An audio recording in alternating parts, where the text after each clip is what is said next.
Here's more Frank, 96.1 KLPX. 3 or 4? What do we got here? 3? 4? Hey, George. Hey, hey. Say it again. Hey, hey. Yeah, there we go. 9:14, it's the Frank Show, and I'd like to welcome back into the studio our guest, George Hamill. George. Hey. Hello, George. How are you, sir? I'm doing very well. How are you, Frank? We're doing just fine. It's good to see you again. Thanks, man. I appreciate you guys having me back. All right, listen. For those that maybe didn't hear you when you were on the first time, quickly tell your story. Well, the rundown is I used to be a professional dirt bike racer. I crashed quite a few times, but one of them broke my back and left me with a spinal cord injury. Yeah. So I was paralyzed from the waist down, but since I was injured, I've got a little bit of function in my quadricep muscles now. Okay. And I've taken on a couple new adventures in my life. And How about sexual intercourse? yeah, that's all good. See, that's what we were told just you. talking I about. just told him that. All right, so you got some thigh muscle use back, Yeah. which gives you a little bit of normality. I mean, if you want, you can walk wearing braces and stuff, right? Yeah, exactly. And Yeah. it's not normal by any means, but it's definitely awesome that I can stand up and walk around. I mean, Yeah. it took me years and years and years to be able to do it. Yeah. How many years ago did you have your spinal cord injury? 1998, and Oh, wow. I didn't realize it was that long ago. Yeah, I didn't yeah, so either. what's that? Almost 15 years now. But it's crazy because, like, I was just telling some people, I was in California last weekend training for an event, and I was telling some people, you know, it took me about 5 years to get out of the wheelchair. You Right. know, 5 to 7 years, kind of the crutches and the wheelchair and stuff like that, and Yeah. using leg braces. And then even like today, 15 years later, I'll see little tiny instances of stuff that just kind of comes back, so to speak. You know what I mean? And my muscles do certain things that they didn't used to do just because you use them and you use your body in a different fashion. For example, give me an example of what you're talking about. Well, my quadricep muscles have grown to be quite a bit bigger than they used to be, obviously, because I'm doing a lot of exercise. My Sure. core muscles have kind of gotten big enough to where they stretch down where your belt line is. Okay. I don't have any actual muscle there. Yeah. It skips and then kind of goes down to the quadricep muscles, but I've Okay. seen them kind of trying to connect to each other. Okay. So, you know, it's the body, just the brain is sending all those functions down there, and something's not passing through. But, you know, maybe sooner or later something will happen. I didn't realize. It was crazy. It's 15 years ago. It's insane. But, you know, I mean, the body works in mysterious ways. So you did Tour de Tucson, I did. and what was your goal for a finish time? You're talking, what, 111 miles or something? Yeah, so the whole Tour de Tucson is 111 miles, and that's the full route. Yeah. And my goal was to do it in under 8 hours. Yeah. And we had, you know, some little campaigns and stuff like with Supercuts that I was telling you about last time we Sure. came in. People get their hair cut cheap if I did. And, yeah, like I'm proud to say I crushed it. I did. You crushed it. Yeah, I think I did. Ended up in like 6 hours and 20-something minutes. So, Nice. Good That's for awesome. you. Good for you. man, I couldn't tell you how stoked I was. Yeah. Well, come on, dude. 6.5 hours is amazing. Did you have a timer where you like keeping track, or was it just whatever Yeah, happens, we use happens? we use like those little GPS trackers and stuff, you know, like the run keepers and stuff like that on your iPhones. But Okay. I also had people that were kind of sitting on the sidelines feeding me water and stuff. I'd stopped a couple times to eat sandwiches and stuff just to make sure that I was. Tic Tac. No, You stopped and ate a sandwich, Yeah. and you still crushed the Yeah, time listen, by 2 hours? Let me give you some perspective here, okay? Yeah. I did the 24-hour course, which is a 16-mile mountain bike loop, right? 16 miles. That took me 3 hours to do. And I could barely drive home when I was done. Like, I kept, like, my lungs were just burning, and I was, like, having a hard time getting oxygen, and it was bad. But, George, you've been talking about how hard it is to be working out constantly and how you're Yeah. getting tired of it. It's pretty ridiculous. Like, Because you're working on a triathlon event. yeah, so my next goal is to do an Ironman 70.3, and that's at the end of the month here in California, and March 30th. And I've been training, you know, pretty hard for that. I went to California last week and did a trial run, and I'm going to go again this weekend and do another trial run. So So you said triathlon 70.3. Are there different categories of triathlons? And Well, there's that's a two shorter different one? there's two different Ironman events. One is a full Ironman, Right. and And that's like a 2-mile swim, a marathon, and then like 100 plus miles on a bike, right? Yeah, exactly. Yeah. And the 70.3 is half that. Okay. So it's a 1.2 mile swim, Right. 55 mile bike ride, Okay. and then a 13 and a half mile run. That's enough, George. That's enough. See, Frank's doing something similar, but it's with your diamond camo on Call of Duty, right? That's right. I mean, that's an achievement. I'm unlocking all of my light machine guns right now. I'm on the LSAT. That's amazing. Yeah, well, and going back to what Tic Tac said, like training and doing all that stuff. I mean, it's ridiculous how much effort you have to actually put into this. And I never thought it would be this hard, but it's definitely work.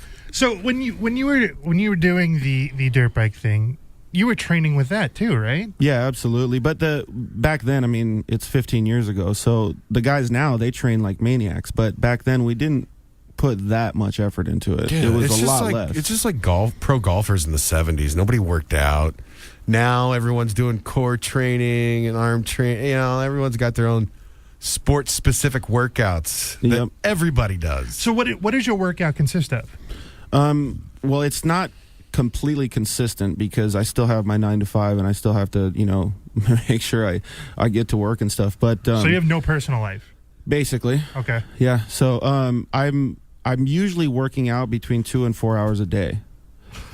I And- do an hour, and I'm like, all right, that's good. I feel like, awesome. I rode my bike for like 1.5 miles, and it took me like 20 minutes. I'm like, 20 minutes is good, right? That's fine. Well, I think that's a really good thing, though. I think that a lot of people should be doing that. Mine is a little overkill as far as I'm concerned, but I think people should definitely be getting out there. I agree. Absolutely. You do something at least, Even if it's for just 20 minutes, it's better than nothing. Yeah, I mean, you said you love riding your bike, right? I do. Like I said, I've taken a month off because of the vasectomy, but I want to get a road bike. I think like a month away from mountain biking has made me realize mountain biking is not really that much fun. It's pretty brutal. Plus, you can fall down a lot. Well, that's easier. what happened. I crashed every time I went out. Tired of crashing. Yeah, well, if you get a road bike, you can go cruise around with us. So you can put on your Mandex and look all sweet. Just I like we do. know. I know. I really want the Mandex. Tell me about this contraption you brought in. You've brought us a visual aid. Yeah, so I brought in what's called a push chair. It's a wheelchair, like a racing type of wheelchair. Right. And it's got 3 wheels. Yeah. And it's got a really long front end. And it's basically used for the run portion for people that can't do the running part of any type of triathlon. Yeah. So I sit in it like in this little tiny bucket. And push with your arms. Yeah. And the way that you push with your arms is not like a traditional wheelchair. You grab on the wheelchair and you kind of grab the side pieces of it with your inner portion of your hands. Yeah. Well, the gloves that we wear lock your hands in like a boxer. Okay. So you push with your knuckles Oh. on the outside of the chair. So That you're makes kinda more just- sense, You're kind of just actually. hitting it, like whipping your arms and hitting it. Yeah. And you can still cruise pretty good, though. It's just really sketchy. I was telling you it's sketchy because it's so low to the ground. It's so low to the ground. You don't have any brakes. You can barely turn. Like you got to be Yeah, concentrated. because I was looking at it earlier, and I was asking, like, the steering wheel, does that thing move? Because, how do you control it, with your knees or? You kind of just like lean back and pop a wheelie is the easiest way to do it. So you're kind of Really? So you're kind of just like leaning back and doing like a balancing act. It's But crazy. if there are sharp turns and stuff, you can really crank on the steering wheel and pull it. See, but like being that low to the ground, I don't know how thick the gloves are that you're wearing with this. I would be scared of like scraping my knuckles every time. That's why I'm you like- got the gloves on. You But can. again, I don't know how thick the gloves are. That's why I'm. The way that you're sitting in the wheelchair, you almost can't push your arms all the way to the ground. Like Oh, you still really? got a couple inches of clearance. Okay. So, hey, George, you're following me on the Strava app. Dude, yeah, I wanted to check you out, man, but you haven't been riding that Well, I much. told you I got the vasectomy. But I told you I was riding in my neighborhood, and so I'm just starting out riding my bike, George. And I'm really, overweight and out of shape and all that business, right? This girl, and I guess my average speed is like 10 miles an hour, which is, it's up from 8 miles an hour, That's a big improvement. Yeah, thank you. It really is. Just 2 miles an hour is a big course. deal. This girl was on one of these things that you're in, that you brought in, and she flew by me. And I was cruising. I was probably doing like, I don't know, 12, 13 miles an hour. She had to have been doing more than double that. That's pretty amazing. What kind of speeds are you getting on that thing? I can't say that I can go that fast. Are you doing like 17, 18 miles an hour? Or? I think that, no, not quite that fast. I think that, I usually stay on pretty flat ground, and I think my average is somewhere in the neighborhood of between 10 and 12 miles an hour. Okay. Maybe right. 9 to 11, something like that. So we can hang then. Yeah, probably. Yeah, okay. I think I'm impressed with that. Are know. you kidding? That's ridiculous. Have you had any chicks try sitting in the thing? Yeah, some of them get a little bit mad because it's custom built for me and my butt's pretty skinny. And then they sit down. Why won't? Here, let me give you this Crisco for your hips. Get lube it up a little bit. What was the other question I was going to ask you, George? You're doing a triathlon. That's crazy. What sort of time are you looking to do at the triathlon? Honestly, I don't know enough about the triathlon, scene or about the triathlons to be able to tell what time I'd like to do. I just really want to be able to complete it. I know that, you're swimming. You're a paraplegic. Are you still considered paraplegic? They call it incomplete paraplegic because I do have a little bit of muscle in my leg. But yeah, I am. But you're swimming. That's all upper body for you. Mm-hmm. No leg kick or nothing. No, I just kind of you're just my legs dragging float. dead weight. Pretty much, yeah. That's nuts. Is there special equipment to wear for the swimming portion? Well, it's freezing, so you wear a wetsuit. Right, of course. So yeah, so it's in San Diego at the end of the month, so the water will be 55, 60 something degrees. Ugh.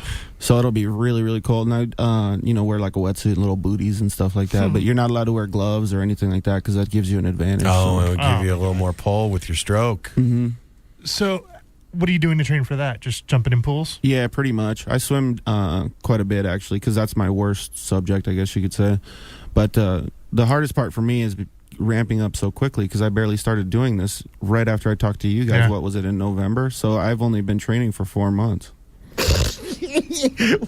When are you just gonna kick back and relax with some video games and a bong? The day after.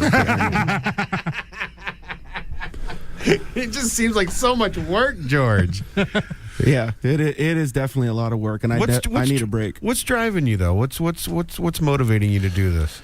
I've always been one of those dudes that just has kind of needs something to look for. Right, always, being a dirt bike racer, you always have goals to achieve and stuff like that. So, but I'm slowing down a little bit, so I think I'm going to chill a little bit after I do this Ironman thing, and maybe I'll figure out something else afterwards. Go to the lake all summer or something. Yeah, dude, get real good at cooking or something. I'm already badass at that, man. Oh, are you? Yeah. So there's nothing you're not good at. Oh, I don't know about that. I'm pretty sucky at a lot of stuff. Yeah, Yeah. But you're. Yeah, make me feel better. What's one thing you suck at? That's just it. He's incomplete paraplegic, but his wiener works fine.